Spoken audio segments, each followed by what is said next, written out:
멀지 않은 과거 카구라라는 작은 마을은 오토모 콘체른이라는 기업이 들어오면서 거대한 도시로 변했습니다. 조금 특이한 점은 상당히 폐쇄적인 도시라 도시에 들어가는데도 출입증이 필요했고 이를 위조하거나 미립한 자들은 가차없이 총살당했습니다. 이런 구조 때문에 도시 안에서 일어난 일이 밖으로 크게 퍼져나가지 않아 이상한 소문이 상당히 많이 돌고 있는 오토모시, 특히 해골 가면을 쓴 남자가 나타나 사람들을 살해한다는 소문은 생각보다 빠르게 세간에 퍼져나갔습니다. それなんですがね、どうやら例の殺しの現場での目撃談が都市伝説化したものらしいんですよ。 이 소문을 들은 특종기자 미코가미 하야토, 상사의 만류에도 불구하고 겁도 없이 오토모시를 취재하러 간다고 했는데 기차를 타고 오토모시로 향하는 도중 기차 화장실에서 의문의 소녀와 마주쳤습니다. 何もやりしてんの？早く行こう。なんなんだよおめえは。固いこと言わない。お兄さんとは臭い仲じゃ。 누가 봐도 몰래 기차에 탄 소녀는 가짜 통행증까지 가져와 어떻게든 오토모시에 들어가고 싶다고 했습니다. 仕方ないな。じゃん。これではどうですか？ 검문소를 통과한 하야토와 의문의 소녀의 이름은 마미야 키리코라고 하며 출입증엔 20살이라고 적혀있지만 본 나이는 16살, 카메라맨이 되고 싶다는 등 허무맹랑한 소리를 늘어놓으며 자신의 정체를 철저히 숨기고 있었습니다. なんだい、東京じゃそういうのが流行ってんのか？聞いたことないよね。やだ、これって新手のナンパ？いや、そうじゃなくて。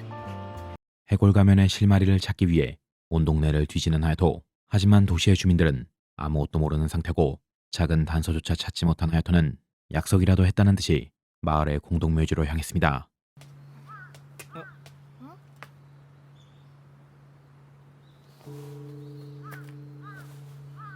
먼저 와 있는 성객은 오토모 콘체르네 회장 쿠로시오 고조. 오토모 출신이었던 하야토는 7년 전 아버지가 돌아가시고 고향을 떠나 다른 도시에서 일하고 있었습니다. 하야토의 아버지와 고조는 꽤 각별한 사이였기에 고조는 하야토가 온다는 소식에 미리 손을 써둔 상태고 고조가 특별 허가증을 만들어준 덕에 하야토는 낮이고 밤이고 자유롭게 취재할 수 있게 됐습니다. おい、どうした？おい、あんた。 이상한 힘을 갖고 있는 정체불명의 남자. 당황할 법도 했지만 저널리스트의 감은 남자를 놓치지 않았습니다.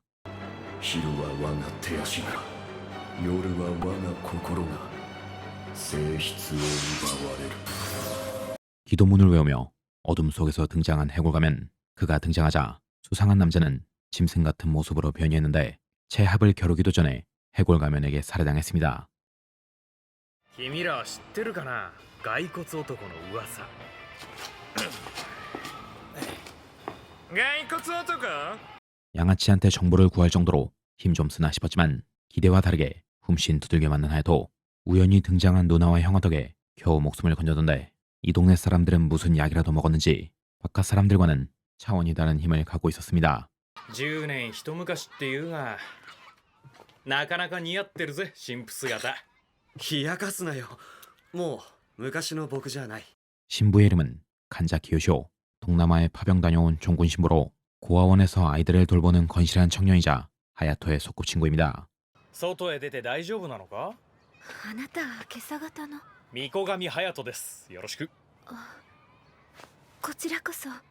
요시오를 도와주는 여성은 쿠로시오 마야, 오토모 회장 쿠로시오 고조에 따르며 이 도시의 유일한 종교인 백령회의 당주입니다. 백령회란 오토모시 사람들이 전부 이 종교를 믿는다고 해도 과언이 아닐 정도의 종교단체며 사이비의 냄새가 풍기지만 적어도 당주인 마야는 아이들을 좋아하는 순수한 사람입니다. 매주 찾아오는 버츠 광고 시간. 오늘로 벌써 5번째야. 시간 정말 빠르네. 앞으로 8번이나 남았으니까 더 열심히 달려보자고. 좋아, 그럼 시작한다. 버츠는 OTT 구독료 부담을 줄여주는 파티 플랫폼이야. 원하는 구독 서비스가 있으면 파티를 만들어 사람을 모집하고 모집이 완료되면 파티 사람들끼리 구독료를 나눠 부담하는 방식이지. 구독료를 최대 90% 할인받을 수 있다는 어마어마한 장점이 있어. 그리고 굳이 OTT가 아니어도 예스24 클럽이라던가 닌텐도 온라인, 엑스박스 시즌 패스 여러 구독 콘텐츠를 파티로 등록할 수 있어. 좋은 얘기긴 한데 당장 생각해봐도 개인정보 노출이 우려되거든. 이런 부분들은 어떻게 관리되고 있는 거야? 당연히 그런 걱정은 필요 없다고. 버츠는 내 개인정보를 절대 타인에게 노출하지 않고 만약 파티원이나 파티장의 문제로 서비스 이용이 어려워지면 카카오 알림톡을 이용해 파티장에게 알림을 보낼 수 있기 때문에 불필요한 대화는 일절하지 않을 수 있지. 물론 문제가 생기면 그 즉시 환불이 가능하다고. 좋네. 그렇다면 서비스 이용은 결제 후에 바로 가능한 건가? 그럼 카드 결제는 즉시 참여가 완료되고 계좌 이체의 경우에는 최대 10분 내로 참여가 가능해. 버츠의 장점은 영상 OTT 외에 다른 플랫폼을 이용할 수 있다는 거 같네. 가랑비에 옷 젖는 줄 모른다고 요즘 구독 서비스가 너무 많아서 사용 요금이 눈덩이처럼 불어나는데 버츠를 이용해서 요금을 절약하는 것도 나쁘지 않다고 생각해. 자세한 내용은 설명란에 적어놨으니까 관심 있는 시청자 여러분은 설명란을 참고해줘. 좋았어. 그러면 하던 리뷰를 계속해보자고.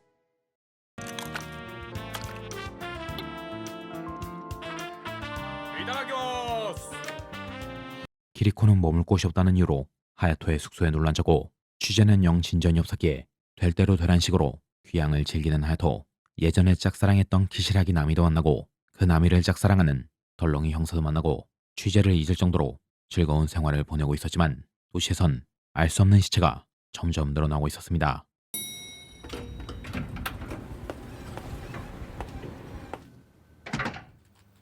한편 고조와 그의 아들 마사키는 오토모시에서 모종의 실험을 하고 있었는데 그들의 말에 따르면 이 실험은 신인류를 만들어내는 고귀한 실험. 정권은 당연히 고조가 쥐고 있지만 첩의 자식인 마사키는 호시탐탐 고조의 자리를 노리고 있었습니다.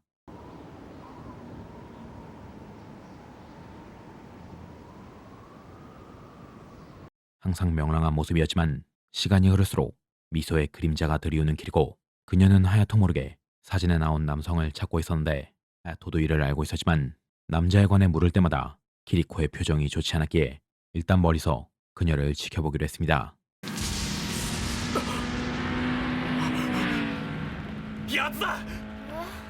해골 가면을 쫓아 살해 현장에 도착한 하야토. 하야토의 기억으론 해골 가면은 분명 검을 사용했지만 지금 만난 녀석은 총에 의지한 삼류 범죄자처럼 보였습니다.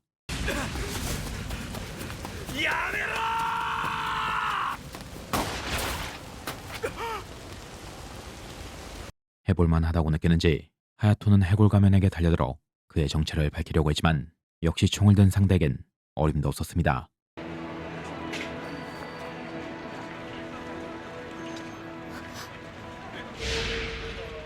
진이장. 드디어 나타난 사진 속의 남자. 그의 정체는 2년 전 사라졌던 키리코의 동료로 반체제파 운동권이었던 그는 어째서인지 지금 백령호의 끈앞으로 변해 있었고 그는 더 이상 키리코가 알던 시절의 자신이 아니라고 했습니다. 次の標的だ。最近軍の一部と年頃でね。 쿠로시오 회장 밑에서 정부 살인을 맡고 있던 진. 그는 도식에 담인 해골 가면을 이용해 백령회와 기업에 방해가 되는 인물들을 비밀리에 처리했는데 진이 데리고 있는 수족은 사람의 모습을 하고 있었지만 정체를 알 수 없는 이상한 기운이 느껴졌습니다.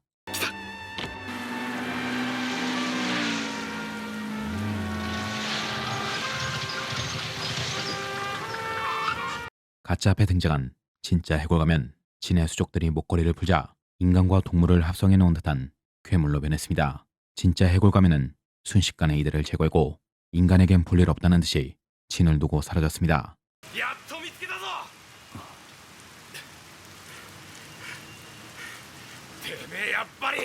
드디어 해골 가면의 덜미를 잡은 하야토. 가짜 해골 가면은 백령회의 뒤를 쫓으라는 말과 키리코를 부탁한다는 말을 남기고 실신하고 하야토가 구급대원을 불렀을 무렵엔 진은 이미 기업에게 살해당했습니다.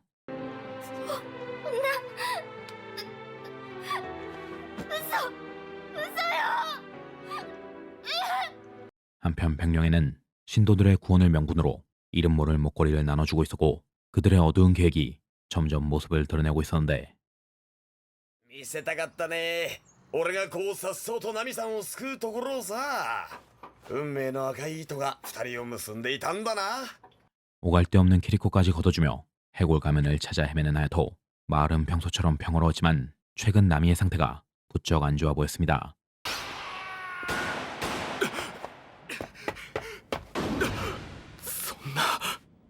하야토는 나미가 정신을 잃고 길가에 쓰러져 있다고 말했지만 그는 나미에게 뭔가를 숨기고 있었습니다. 一つの顔は神が与えてくださっただがもう一つの顔は自分で作るものだ 다시 나타난 진짜 해골 가면 그의 모습을 보자 나미는 괴물로 변했고 괴물과 해골 가면의 싸움이 경찰에 알려지면서 도시의 밤은 소란스러워졌습니다. 総員突所長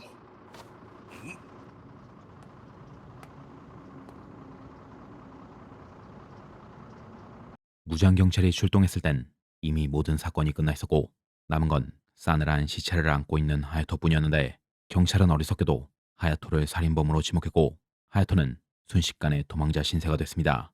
全てを無に帰す覚悟はいいね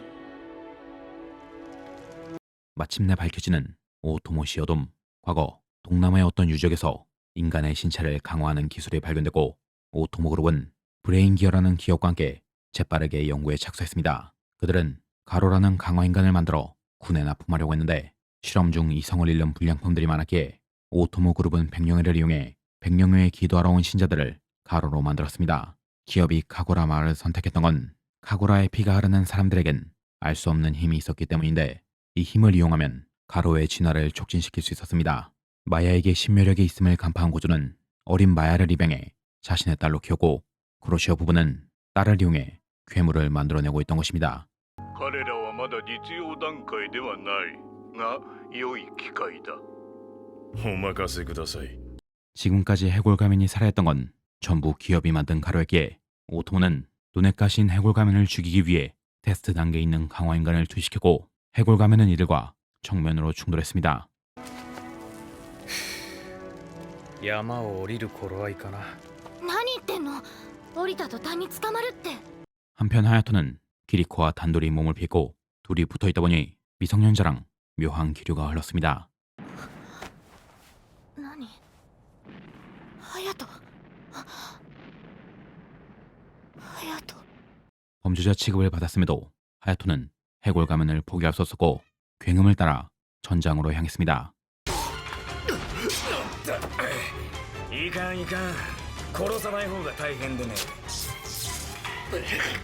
생각보다 강력한 강화 인간은 해골 가면을 궁지로 몰아넣었지만 해골 가면을 따르는 가로 한 명이 희생해 퇴로를 열어줬고 해골 가면은 다른 가로와 함께 도망쳤습니다. 必ず追い詰めます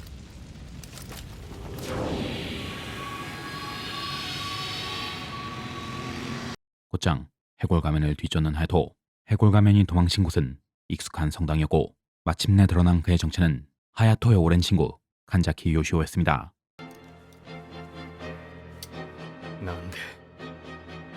なんでこんなことをしたよしお 요시오가 과거 동남아로 파병 갔던 시절 기습 폭격으로 인해 동료를 전부 잃은 요시오는 전쟁통에 두 남녀와 만났습니다. 그들이 바로 해골 가면과 함께 있던 가로이자 오토모 그룹의 실험에서 도망친 로스트 넘버.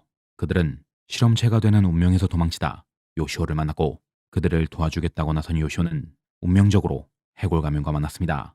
해골 가면을 쓰면 전투력이 급격히 상승하고 아주 잠깐 동안 빛과 같은 속도로 움직일 수 있지만 착용자한테 많은 부담을 줘 힘을 쓰면 쓸수록 착용자의 몸이 망가집니다.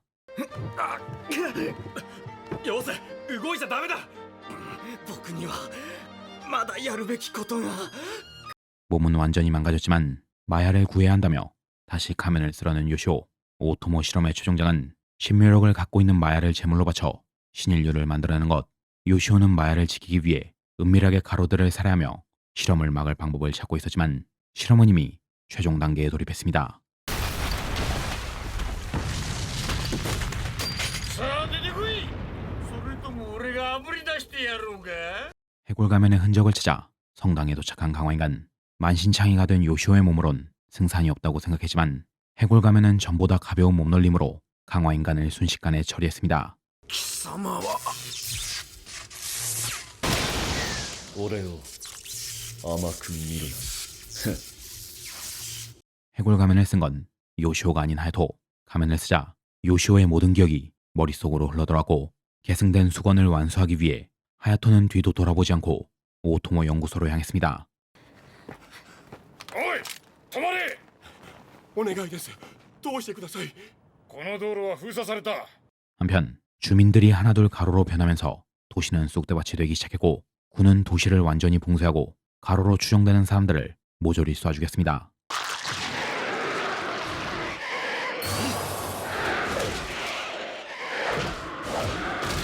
가로를 처리하고 마야에게 향하는 하야토. 오로지 이때를 노리고 있던 마사키는 연구원들을 살해한 뒤 직접 실험체가 됐고 마야의 힘을 이용해 신인류가 되려 했습니다. その偽りの仮面を外してもいいんじゃないのかい。この顔は偽りにあらず。 가로를 아득히 초월한 힘에 잠시 밀리는 하야토.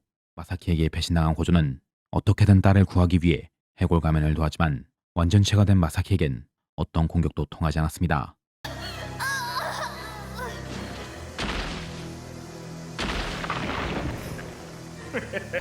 궁극의 힘으로 하야토를 공격하는 마사키. 하지만 그 힘은 얼마 가지 못해 스스로 붕괴하기 시작했습니다.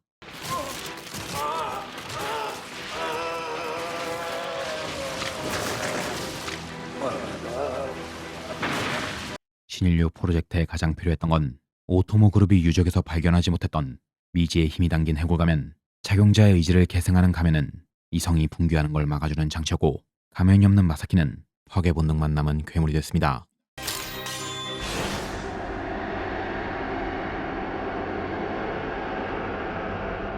빛과 같은 스피드로 마사키를 일교에 처리한 하야토. 하지만 때는 이미 늦어버렸고 마야는 고맙다는 말과 함께 조용히 눈을 감았습니다. よしよ。 광속 전투의 부작용은 순식간에 하야토를 덮쳤고 해골 가면은 하야토의 죽음과 함께 검게 물들었습니다.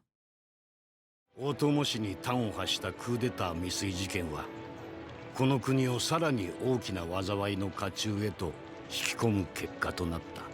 브레인기어의 수작으로 단순 사고로만 보도된 오토모시 사건. 하야토의 희생으로 키리코는 무사히 도시에서 탈출했고 하야토의 아이를 낳아 잘 키우고 있었습니다. 1년의 사건을 끝으로 다시 평화가 찾아왔다고 생각했지만 이 사건들은 그저 다가올 재앙의 시작일 뿐이었습니다.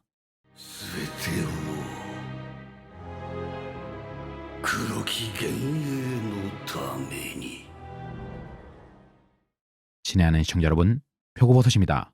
오늘의 리뷰 스컬맨이었습니다. 뉴비 뽀짝 시타케 시절 리뷰했던 작품을 더욱 완성도 높게 다시 리메이크해봤습니다. 다시 봐도 정말 명작인 작품이라니까요. 스컬맨의 다음 이야기는 사이보그 009 시리즈로 이어지는데 하야토는 브레인기어의 수술로 스컬이란 빌런으로 부활하며 정의의 편 사이보그 009의 리더이자 키리코의 아들 시마모라조와 대혈투를 펼칩니다. 원작에선 결국 스컬은 조에게 패배해 최종 보스에게 처형당하는데 원작을 볼 땐 별 감흥이 없었지만 스컬맨을 보고 그의 최후를 되짚어보니 뭔가 씁쓸한 기분이 들더라고요.